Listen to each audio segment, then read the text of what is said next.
तो वो स्वप्न जागृत सुषुप्ति से भी ऊपर है ना।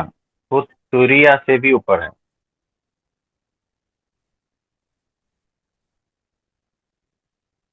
सारा जो अवस्था है उसकी वो माँ है। सारी अवस्था उसी में से ही निकलती है।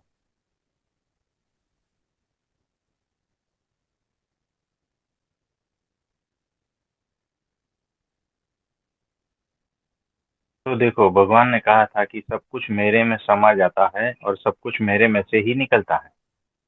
वो अवस्था है ना। यानी यहाँ से जो भी कुछ दिख रहा है या न दिख रहा है, वो सारा कुछ उसी में से निकलता है। सारे शास्त्र उसी में से निकलते हैं। सारा ज्ञान उसी में से निकलता है। सारे मत पंथ संप्रदाय उसी में से निकलते हैं। सारे सत्पुरुष भी उसी में से ही निकलते हैं और अंत में वापस उसी में समा जाते हैं। वो है तुरीयातीत अवस्था।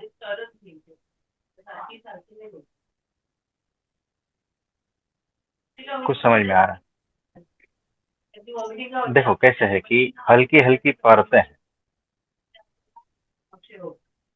वो लेवल का डिफरेंस है, वो क्वालिटी का डिफरेंस। ओके। पर ब्रह्म जो है अल्टीमेट। हाँ। ओके। तो जो निर्विकल्प समाधि है, मैं जिस निर्विकल्प समाधि की बात कर रहा हूँ वो तुरिया से भी ऊपर है।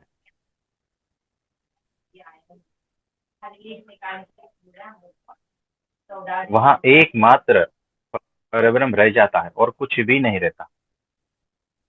जिसको ऐसा लगता है ना कि वहां सिर्फ प्रकाश रहता है, वहां सिर्फ होश रहता है, या तो वहां सिर्फ अंधकार रहता है, या वहां सिर्फ शून्य रहता है, ये सारा का सारा निर्विकल्प समाधि के नीचे लेवल का है। ओहो। जिस ओके। जिसको लोग निर्विकल्प समाधि कहते हैं और कहते हैं कि इसमें सिर्फ प्रकाश ही रह जाता है, या इसमें कुछ भी नहीं रह जाता है, परम शून्य रह जाता है। तो देखो, जिस निर्विकल्प समाधि की मैं बात कर रहा हूँ वहां सिर्फ और सिर्फ परब्रह्म ही रहते हैं। उससे नीचे आओगे तो प्रकाश मिलेगा, शून्यता मिलेगी, कुछ भी नहीं ऐसा मिलेगा। आप समझे?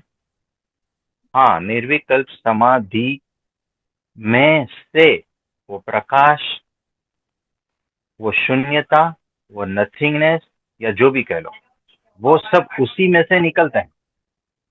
ओके। वो निर्विकल्प समाधि जिसमें एकमात्र परब्रह्म परमात्मा ही रह जाता है और कुछ नहीं रहता। देखो, वो जो परब्रह्म है,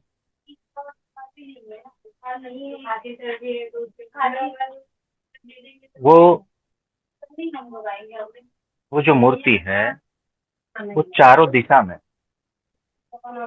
और अनंत दिशाओं में फैली है, और सारा प्रकाश उसी में से ही निकलता है।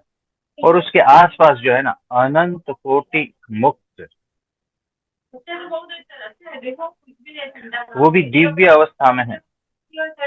और वो जो प्रकाश उस पर ब्रह्म से निकल रहा है, वो अनंत मुक्तों को भेद कर पार पार हो जाता।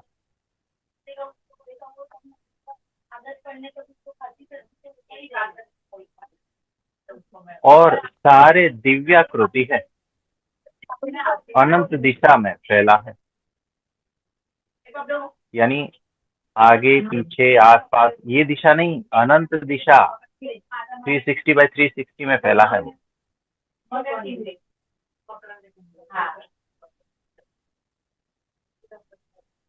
तो जो प्रकाश का केंद्र है वो परब्रह्म।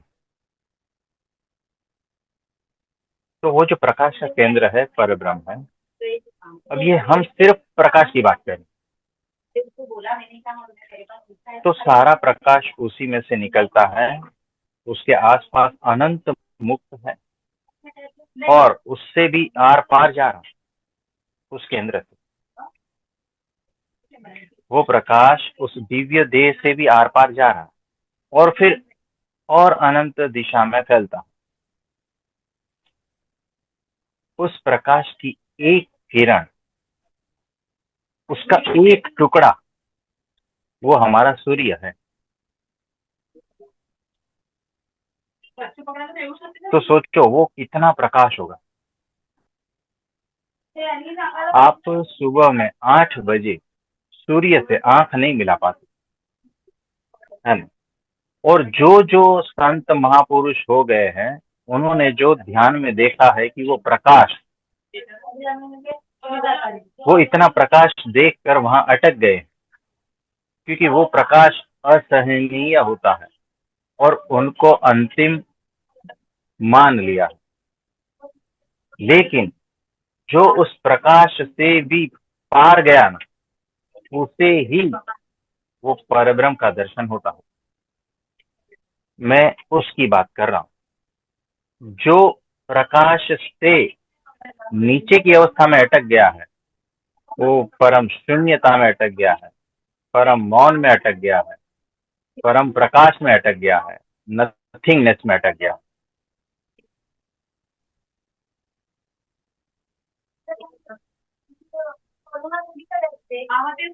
तो अगर एक प्रकाश की बात है, तो ऐसी अनंत अनंत दिव्यता उस मूर्ति में से प्रकट हो रही है। यानी अनंत प्रेम कह लो, अनंत करुणा कह लो, अनंत ज्ञान कह लो, ये सारा कुछ वहीं से आता है।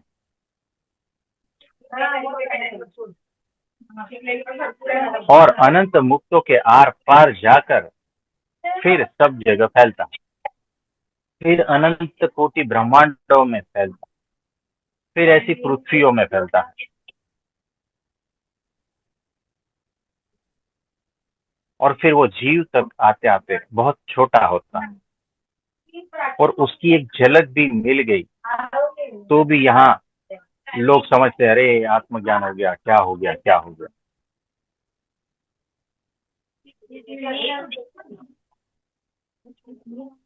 तो आप समझो, तो देखो कैसा है। एक होता है बल्ब। अब जो एलईडी बल्ब है ना, वो 10-12 वोल्ट का रहेगा ना, तो आप उसकी ओर देख पाओगे। फिर वो 40 वोल्ट का रहेगा ना, तो आपकी आंखें थोड़ी ये हो जाएगी। वो 100 वोल्ट का रहेगा तो फिर देखने में बहुत तकलीफ होगी। आप 1 सेकंड देखोगे तो फिर ऐसे लगेगा कि अंधारे छा गया।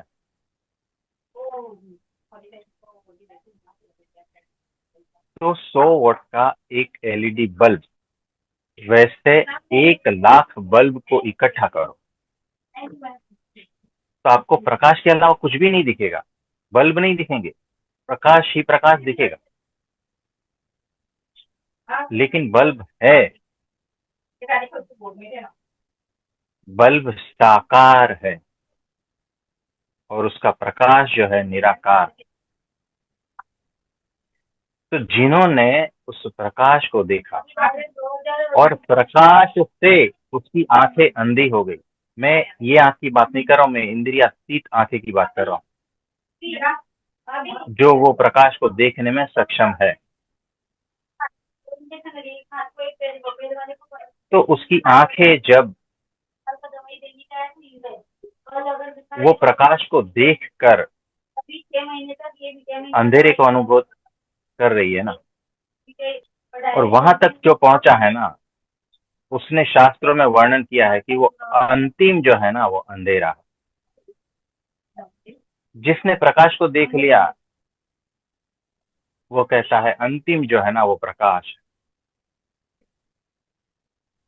है। और जिसने उस मूर्ति को नहीं देखा है, वो कहता है कि अंतिम जो है ना, निराकार है। क्योंकि जैसे जैसे समझो आपकी आंखें इतनी पावरफुल है और आप निरंतर उस लाख बल्ब को देख रहे हो जो 100-100 वाट के हैं, यानी उस प्रकाश को देख रहे हो और उसके पास पास जाते हो, नजदीक नजदीक जाते हो, तो प्रकाश से भी पार आपको आकार मिलेगा। क्योंकि जितना नजदीक जाओगे सोर्स से उतना प्रकाश तेज होता जाएगा। और वहां अगर नहीं अटके और पार चले गए ना, तब वो आकार जहां से निकल रहा है उसके दर्शन होंगे। आप कभी जो है ना एक दिया जला लेना, उसको अच्छे से ऑब्जर्व करना, छोटा सा है, आप पूरा देख पाओगे। तो जो उसकी बाती है ना, वहां पर उसका प्रकाश है ही नहीं। और थोड़ा सा दूर जो है, मतलब मैं मिलीमीटर की बात कर रहा हूँ, सा दूर है ना, वहां और तेज होता है, फिर और तेज होता है, फिर और तेज होता है। तो अगर बाहर से कोई आता है तो उसको प्रखर प्रखर प्रकाश ही दिखता है और वहां अटक जाता है कि बस ये अंतिम हो गया। लेकिन अगर उससे भी पार जाने की हिम्मत है तो वो जो है ना, वो जो बाती है ना, उसका दर्शन कर लेगा। और वो जो बाती है ना जलती है, लेकिन वहां प्रकाश है ही नहीं।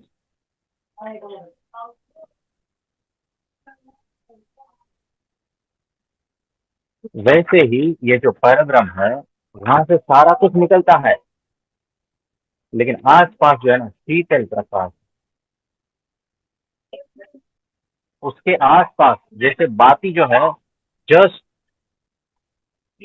उसके पास शीतलता है, वो इतनी अग्नि नहीं है। अग्नि तो बार बार है, उससे दूर दूर है, क्योंकि वो प्रकाश के लिए डिस्टेंस चाहिए। प्रकाश को देखने के लिए, उसकी अग्नि को महसूस करने के लिए उतना डिस्टेंस चाहिए। तो जहां से मैं देख रहा हूं, वहां से उस डिस्टेंस में हूं मैं, यानी कि बाती से जस्ट बाजू में। उसके बाद प्रकाश स्टार्ट होता है, लेकिन वो अंधकार नहीं होता, वो अनंत शीतलता होती। तो वो जो शीतलता है, उस शीतलता को अनंत कोटि मुक्त अनुभव कर रहे हैं। और उस बाती के पास में अगर कोई बैक्टीरिया है तो वो जलेगा नहीं, वो दिव्य है, और उससे आर पार प्रकाश जाता है, और फिर प्रकाश इतना तेज होता है। तो उस प्रकाश की चारों ओर जो फैला है, उसकी एक किरण, उसका एक छोटा सा बिंदु, उस किरण का छोटा सा बिंदु, वो एक सूर्य, वो एक पूरा गैलेक्सी, अनंत सूर्यों की, और उसके आसपास गाढ़ अंधकार, सिर्फ उतना ही, वो किरण का एक टुकड़ा, छोटा सा बिंदु, वो है।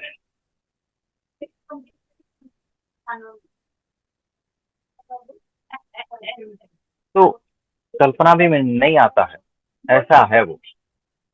तो अनंत प्रकाश वहां से फैलता है। तो जो उससे पार अटक गया ना, मतलब कि उस प्रकाश के बिंदु से बहुत दूर अटक गया ना, वो उसे निराकार मानता है, शून्य मानता है, प्रकाश रूप मानता है, बहुत कुछ मानता है। आकार तक पहुंचा नहीं है, याद रखना। तो जो संत साकार तक नहीं पहुंचे हैं, निराकार तक ही पहुंच पाए हैं। आप समझे? बहुत सारे संत ने लिखा है कि ये निराकार, लेकिन ऐसा नहीं है। हम उसे प्रत्यक्ष देख रहे हैं, वो साकार ही है। तो ऐसा है। तो सारा कुछ उसी में से ही निकलता है। फिर बहुत बहुत नीचे आते, वो तुरीय अवस्था जिसको आप कहते हैं, चौथी अवस्था, स्वप्न, जागृत, सुषुप्ति, फिर उससे नीचे आता है ना। सारा ज्ञान वहीं से आता है, सारा प्रेम करुणा जो भी है वहीं से आता है। और इसका तो थोड़ा सा रिफ्लेक्शन हमारे भीतर है। जिस प्रेम को हम महसूस करते हैं ना, वो तो थोड़ा सा रिफ्लेक्शन है। जैसे चांद है, उसका रिफ्लेक्शन तालाब में हर एक बिंदु के ऊपर पड़ता है, तो उसमें से एक छोटा सा बिंदु, उसके ऊपर जो रिफ्लेक्शन पड़ता है चांद का, वो हम महसूस करते हैं। और उसको ठीक ठाक महसूस कर लिया तो कहते हैं कि आत्मज्ञान हो गया।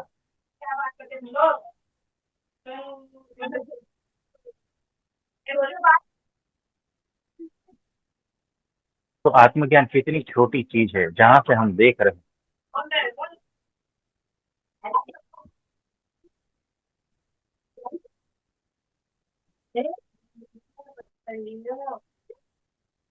तो धरती से देखोगे ना, मनुष्य जाति से देखोगे ना, तो आत्मज्ञान बहुत बड़ी चीज है।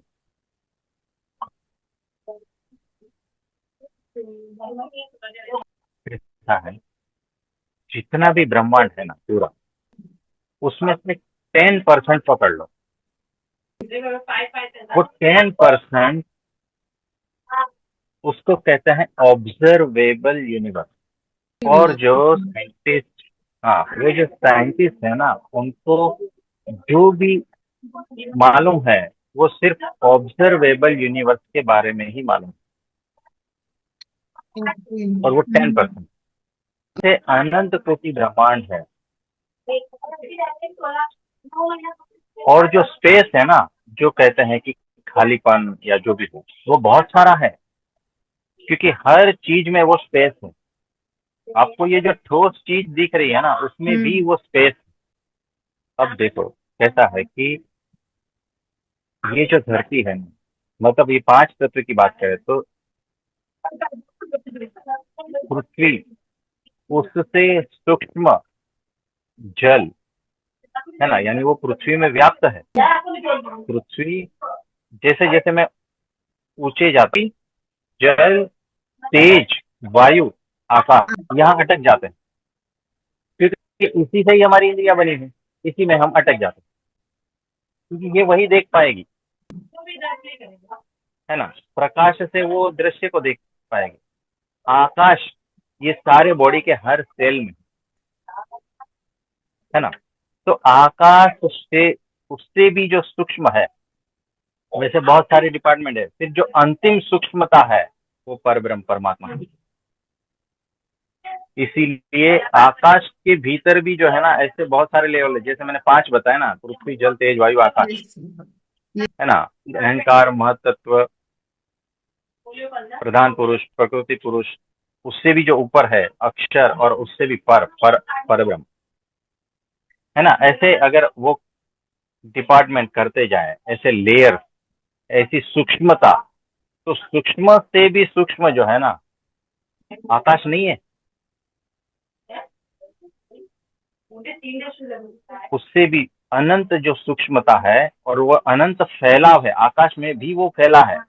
क्योंकि आकाश तक साइंटिस्ट जानते हैं।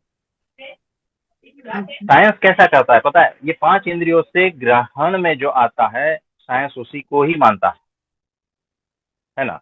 उसके अलावा साइंस तो कुछ नहीं मानता।